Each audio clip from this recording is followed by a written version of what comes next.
On va prendre l'avion direct. On va à Yaoundé retrouver M. Ghislain Pierre-Essolo qui nous attend impatiemment. Vous savez, lui, il a toujours le cœur enflammé de joie. Qu'il pleuve, qu'il neige. Il est là. Bonjour Soflane, bonjour Thierry Carole, bonjour également à Lille qui était avec vous sur le plateau. Je vous accueille à Yaoundé comme d'habitude, le cœur enflammé de joie. Vous, mais également nos millions de téléspectateurs, ceux du Cameroun et du monde entier qui sont tous chargés, faute d'informations. Bienvenue donc à cet exercice. Et ce matin, on va commencer par du sport et du volley en particulier. Finalement, les filles ont vu se matérialiser l'onction gouvernementale hier. Les volleyeuses camerounaises, championnes d'Afrique, qui ont donc été reçues par le Premier ministre et chef du gouvernement, Joseph John Goutté, hier.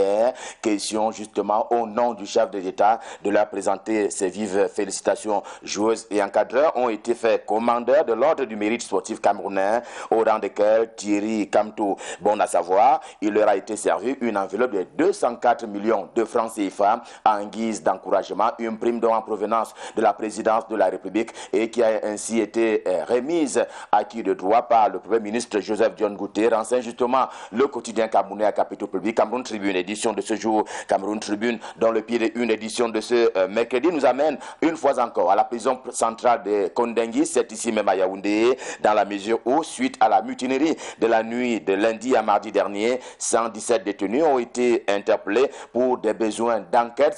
C'est ce que dit Cameroun Tribune de ce mercredi, en guise des suites en termes de dernier développement de cette mutinerie à la prison centrale de Yaoundé, c'est ici à Kondengui. C'est dont parle aussi le quotidien Le Soir ce matin. L'escalade en question a d'ailleurs failli coûter la vie, ôter la vie à certaines personnalités de la République. Il en est ainsi de certains qui sont depuis quelque temps pour des faits de détournement des fonds publics. Les auteurs de cette affaire-là ont parfois fait usage de braquage contre leurs détenus, notamment dans les quartiers spéciaux 7, 11, 13 et même 14 de la prison centrale de Yaoundé. Le soir de ce mercredi a pour cela capté des images des rescapés. Il en est ainsi du cas de Edgar Alain Mebengo, du nom de l'ancien ministre camerounais en charge de la Défense. Il en est aussi ainsi du cas de Jean-Marie Zambou Amougou, le président de la CSTC, la centrale des travailleurs du Cameroun, qui est en prison depuis quelques années maintenant, sans jamais avoir été jugé. De Guardian Post, un quotidien camerounais d'expression anglaise, également en kiosque ce jour.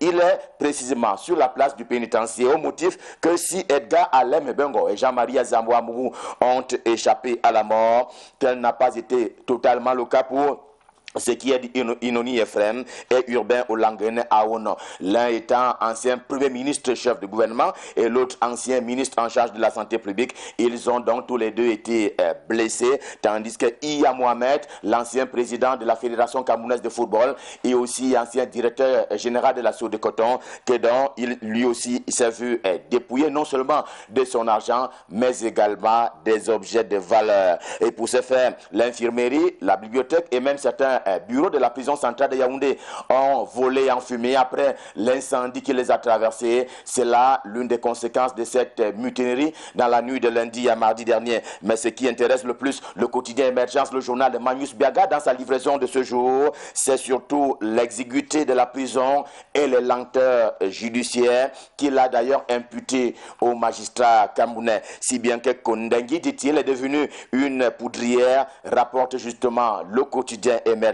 Sur ce dossier, le quotidien bleu, le jour du jour, c'est le journal d'Aman Mana, parle en écriture. Non, il n'y a pas d'écriture ce matin à la une principale du quotidien bleu. Juste une photo, vous le voyez, qui en dit long. Le vice-président du MRC manifestement déporté, comme certains auteurs ou supposés comme tels de cette mutinerie, de ce soulèvement intervenu dans la nuit de lundi à mardi dernier à la prison centrale de Yaoundé. Voilà l'image que le quotidien bleu, le jour du jour, donne à interpréter sans aucun commentaire de sa part. Le journal ne dit mot, mais laisse parler les gens sur ce coup-là. Le quotidien Mutation, le journal de Georges Alain Boyomo, celui de la rue de l'aéroport, également en kiosque ce matin, a choisi une autre option, celle-là qui allie images et écrit. La nuit blanche, dit-il, celle du préfet du département du Foundi, mais également de toute la communauté concernée. Et que s'est-il réellement passé, se demande encore le quotidien Mutation ce matin, qui revient donc sur toutes les étapes de ce soulèvement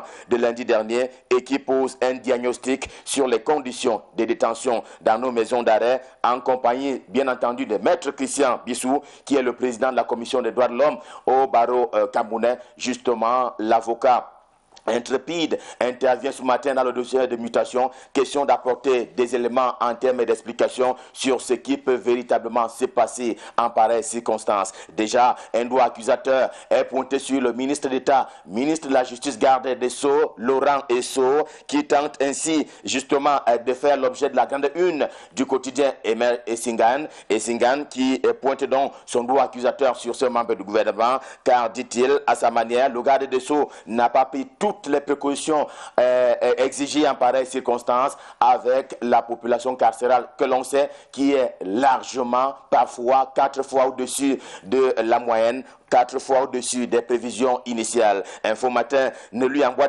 du tout pas le pas, car Info Matin estime que Laurent Esso est sur ce coup-là un véritable bouc émissaire. Le ministre d'État chargé de la justice, garde des Sceaux, n'y est pas pour grand-chose, en tout cas aux yeux du journal, car la vérité et la réalité sont tout autre chose. Il y a des éléments à la fois économiques et structurels, mais aussi un certain nombre d'éléments à caractère ressources humaines, pour ne pas parler justement du nombre de magistrats. Voilà autant d'explications qui sont fournies par Info Matin ce matin, question de montrer qu'il n'y avait aucune volonté de nuire ou alors de faire le désordre par le ministre d'État en charge de la justice. D'ailleurs, aux origines de la mutinerie, rappelle pour sa part repère de faire Richard Tunnaombe, qui est également en kiosque ce jour. Il y a que on a identifié les auteurs appartenant ainsi à la République virtuelle, l'Ambazonia, mais également le MRCA, le Mouvement pour la Renaissance du Cameroun. Des pyromanes en action, estime le journal Repère en kiosque ce mercredi, avec en fond des images d'un terrain où la guerre, entre guillemets, a eu lieu, pour parler justement de ce qui s'est passé à la prison centrale de Yaoundé. Cela en saluant tout de même le professionnalisme des forces de sécurité et notamment des maintiens de l'ordre, policiers et gendarmes camerounais qui sont intervenus au sein de la prison centrale de Yaoundé avec un certain professionnalisme qui est donc salué par le journal Repère en kiosque ce jour. D'ailleurs, Tribune d'Afrique de Faustin Ndjikam, pour ce cas-là comme pour d'autres, en appelle justement à la calmie et à la paix dans un contexte où trop d'événements se conjuguent dans un sens pas du tout catholique au Cameroun depuis quelques mois maintenant. À Bafoussam, la région de l'Ouest Cameroun, dont Bafoussam est justement la capitale, et par exemple le sultan roi des Bamoun de ce côté-là a chanté pour l'apaisement des cœurs, mais aussi pour que la paix revienne et que les enfants du même pays se parlent les yeux dans les yeux. Question, pourquoi pas, d'éventer des situations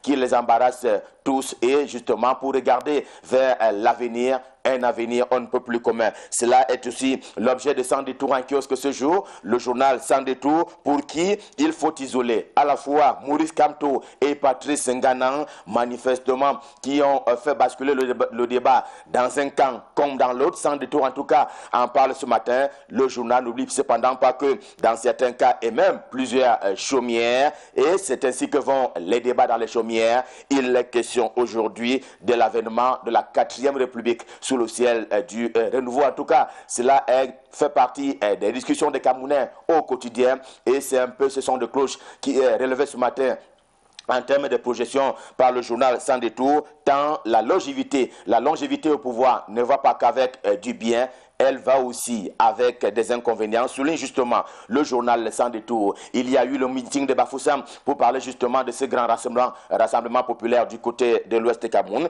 et pour lequel le journal Génération Libre de François Fogno-Foto en kiosque ce jour apporte une touche un peu plus particulière après des actes dits de barbarie des Camerounais de la diaspora, notamment en France et aussi à Genève, à propos de cet hôtel intercontinental dans lequel logeait le couple présidentiel qui a vu donc les Camerounais arriver en assaut. Question de empêcher dans le couple présidentiel de continuer à y résider. Militants et sympathisants du Rassemblement démocratique du peuple camerounais RDPC se sont mobilisés et d'ailleurs ont envoyé un message à partir de la région de l'Ouest Cameroun pour en appeler justement à la vigilance, souligne donc Génération Libre. Mais question quand même, qui était véritablement la cible à l'occasion de ce grand rassemblement du côté de Bafoussam, Paul Biya ou Maurice police. Calme-toi, en tout cas, la question est formulée par le journal Ouest Écho en kiosque ce jour. La question vaut d'ailleurs son pesant d'or dans la mesure où la démonstration des forces a donné l'impression que Maurice Kamto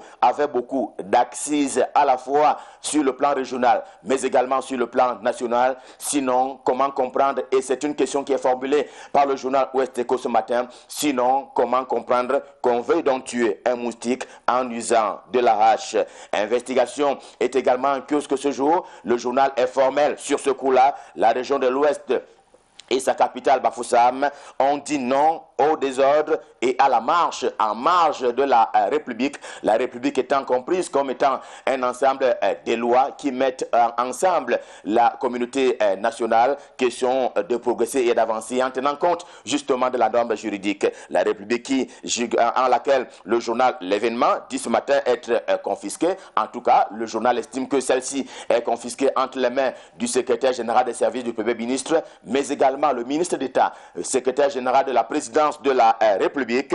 Les deux patrons de la République, entre guillemets, dit le journal, font la pluie et le beau temps en décidant sur les dossiers selon leur intime conviction. C'est un peu l'opinion du journal L'événement en kiosque ce jour. Et ce matin, on va terminer par ce don du président de la République en faveur justement des pèlerins camerounais, les musulmans camerounais qui s'en vont bientôt du côté de la Mecque pour y effectuer effectivement le pèlerinage. C'est celui qui nourrit justement la principale une du quotidien L'Épervier, le journal des Léopold Kovis Ndjo, édition de ce jour. Un don qui fait suite d'ailleurs aux milliards préalablement donnés, remis justement en leur faveur par le président de la République. Le journal Le Felin en fait d'ailleurs large écho ce matin, lui aussi qui traite de ce don qui a été transmis par le ministre pour la Tanganji en charge de l'administration territoriale au pèlerin en provenance du palais présidentiel, en provenance justement de Paul Biya. La veuve n'en dit pas moins en signalant ce double soutien, un double soutien dont parle justement le journal La Veuve, double soutien à la fois financier et matériel à propos de ces 8500 kits en faveur donc des fidèles musulmanes. Et avec ces informations qui ont trait à la foi et à la religion, stop fin pour la revue de presse Made in Yaoundé, édition de ce mercredi. Le cœur enflammé de joie, nous vous avons servi. On prend rendez-vous pour demain quand il sera à 7 heures. Pour le moment, et comme depuis quelques temps, je vais formuler l'invite selon laquelle on doit aller du côté de Douala pour retrouver Aimé Catherine Moukouri pour la suite et la fin de la revue de presse. Bonjour Aimé, c'est à vous à Douala.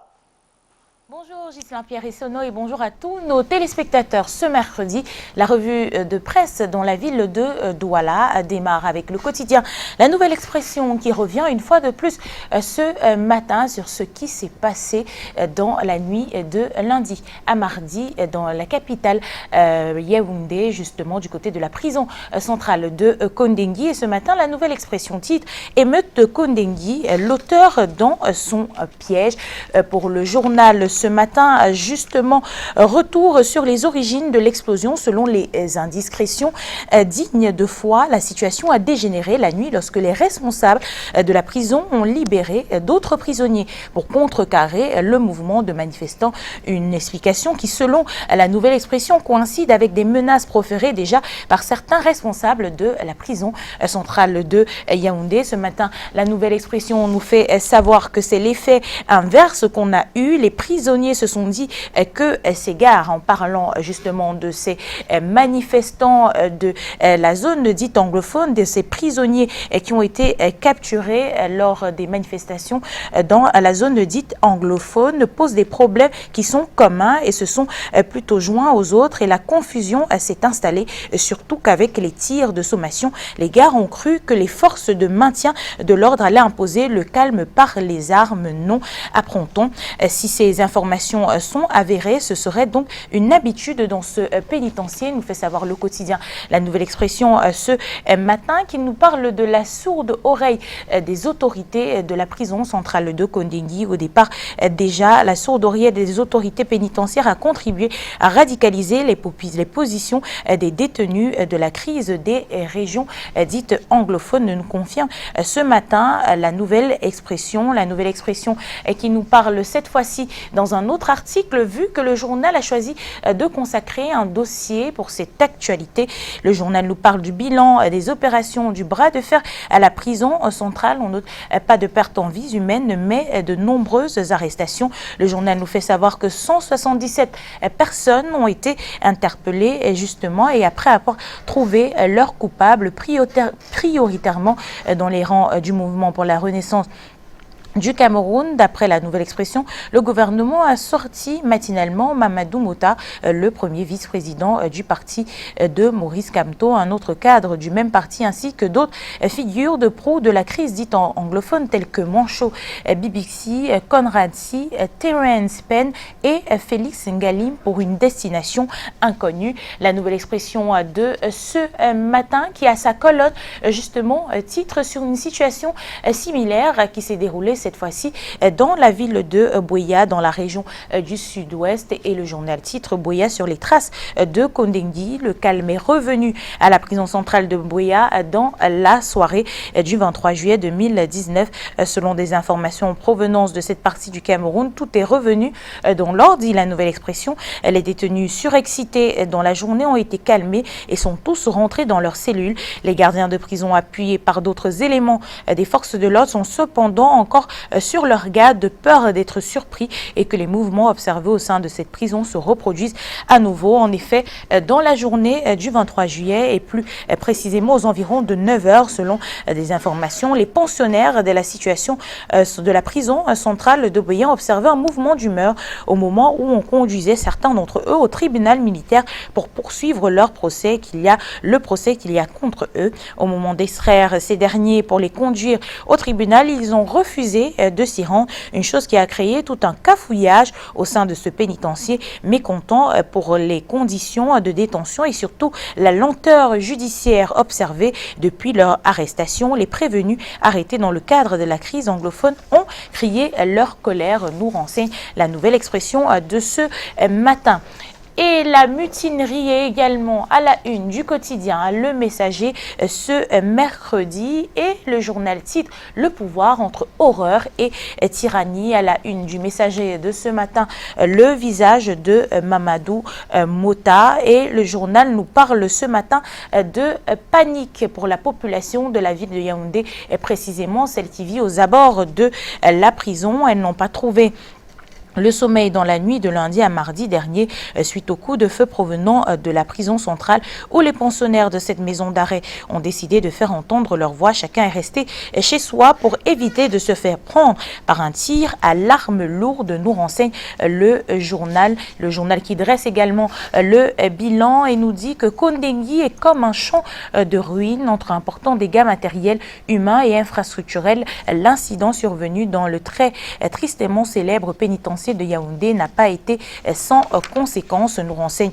le journal dans un article qui est surtitré prise de position. Le journal nous fait savoir que le MRC et le SDF font le procès du régime Biya. Les deux formations politiques dénoncent la façon dont le pouvoir de Yaoundé gère cette affaire. Le parti de Frondi parle d'incapacité à anticiper. Le MRC est sans nouvelles de Mamadou Mota. Le gouvernement, quant à lui, minimise l'affaire. Son porte-parole s'est exprimé sur le sujet dans un communiqué de presse. Pendant que le gouvernement a pris le temps pour se prononcer sur le sujet, les acteurs politiques et principalement le mouvement pour la renaissance du Cameroun est au four et au moulin puisque le parti est sans nouvelles de son premier vice-président.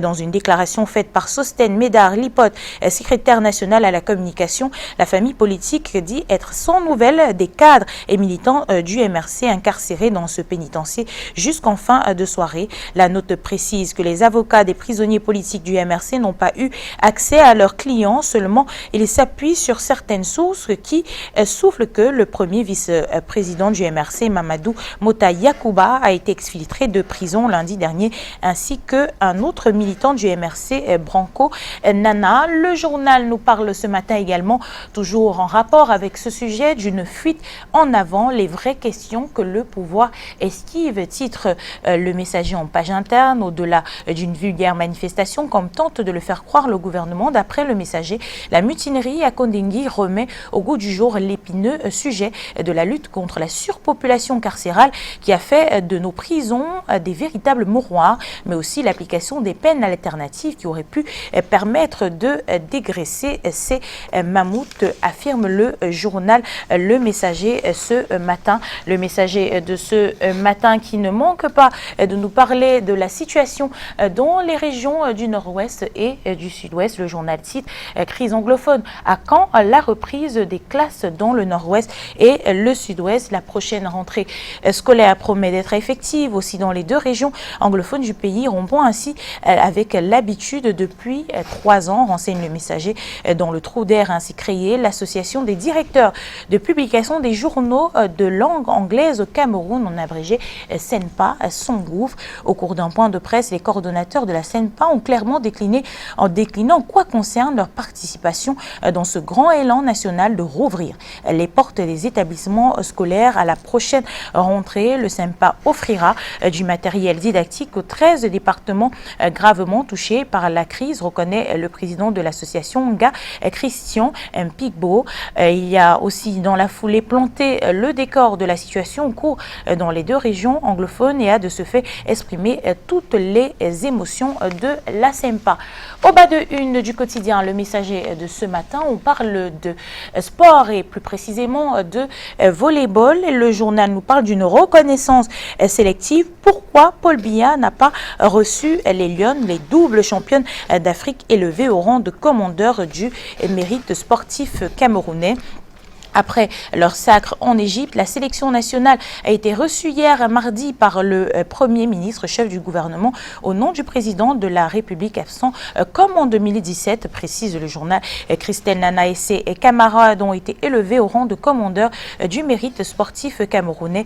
Dans la foulée, les championnes d'Afrique 2019 ont bénéficié d'une prime spéciale de 204 millions de francs CFA octroyée par le premier sportif camerounais. Une juste récompense pour ces conquérants qui ont su défendre et conserver le titre remporté de haute lutte au Cameroun en 2017. Mais le Messager parle d'hommage au rabais des honneurs nationaux dans un environnement où les décideurs claironnent à longueur de journée que la hiérarchisation des sports au Cameroun tient compte de la maxime selon laquelle il n'y a pas de sport majeur ni de sport mineur, encore moins des sports réservés.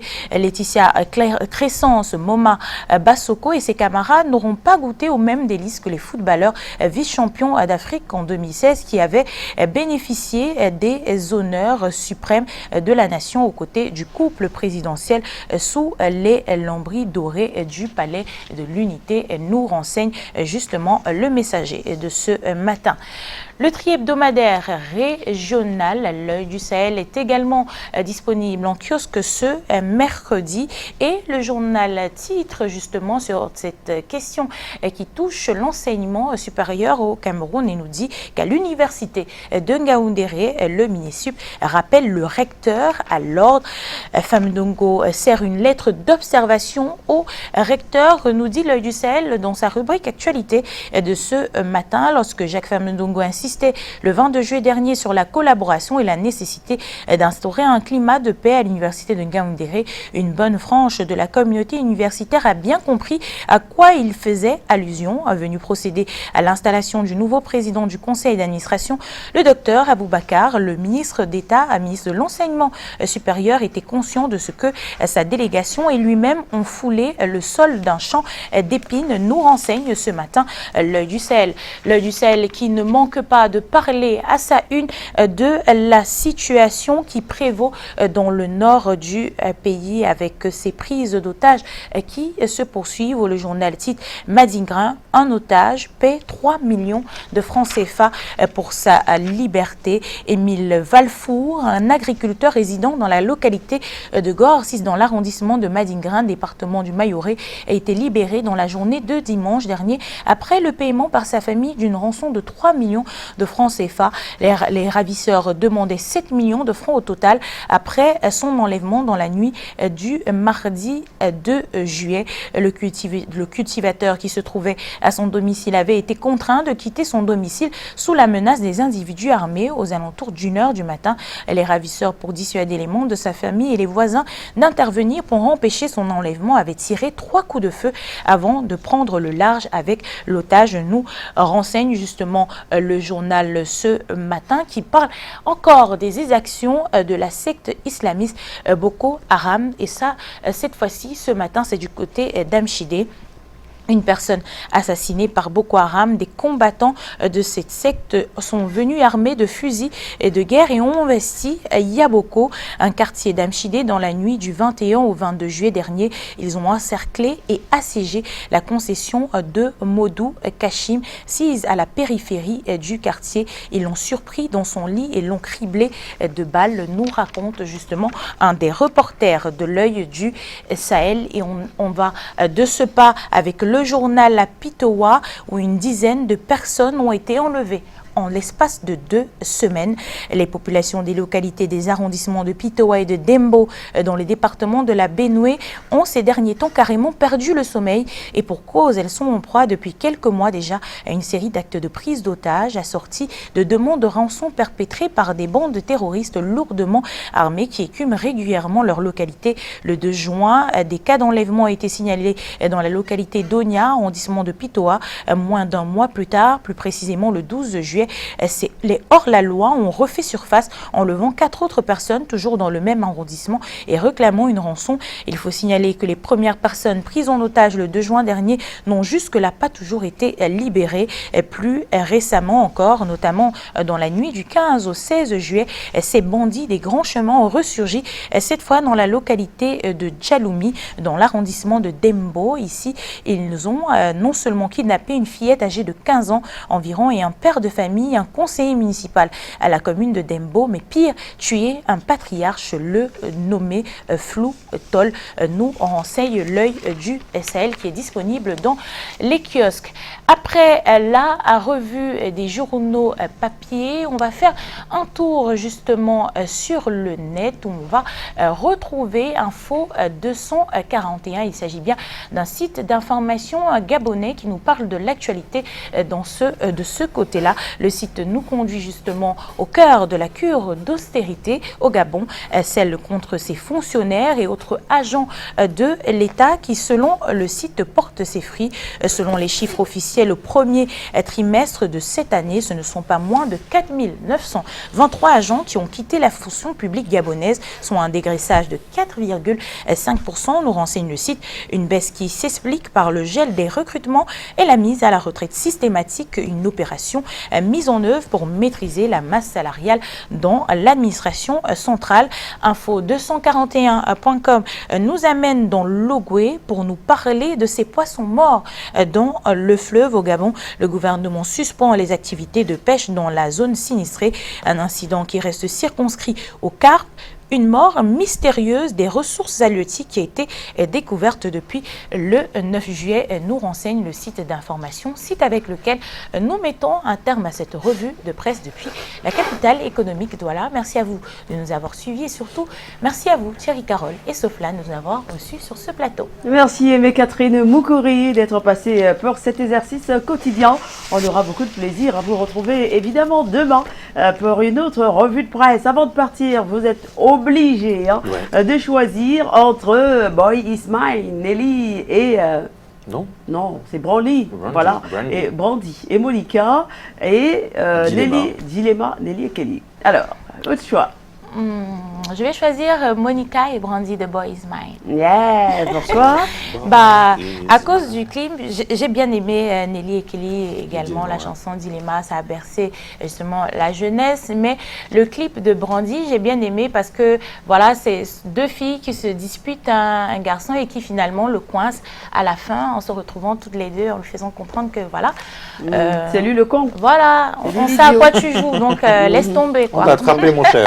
Voilà, c'est bien noté, Catherine Moukouri. Merci. Bon, Ismaël, on verra tout à l'heure si les téléspectateurs vous suivent ou pas. Chouchou, Oui, on va souhaiter un joyeux anniversaire à quelqu'un de spécial. Tiens, nous sommes quand le 24 Oui, juillet. nous sommes le 24 juillet. Oui. Et à l'instant, c'est vrai qu'on a le regard du commandant de brigade de Lorgbaba, Régine Ambassa, qui nous regarde ce matin. Mais nous allons tout de suite souhaiter un joyeux anniversaire à une petite demoiselle qui a 1 an de plus ce matin. Et son papa est très très heureux. Je parle bien entendu de la petite Lotimba Ghislaine. Lotimba Ghislaine qui a 1 an de plus ce matin. Eh bien, son papa, monsieur Timba Ngangue Noé, est très très heureux. Joyeux anniversaire à la petite Lotimba Ghislaine. Et un gros coucou à toute la grande famille Timba.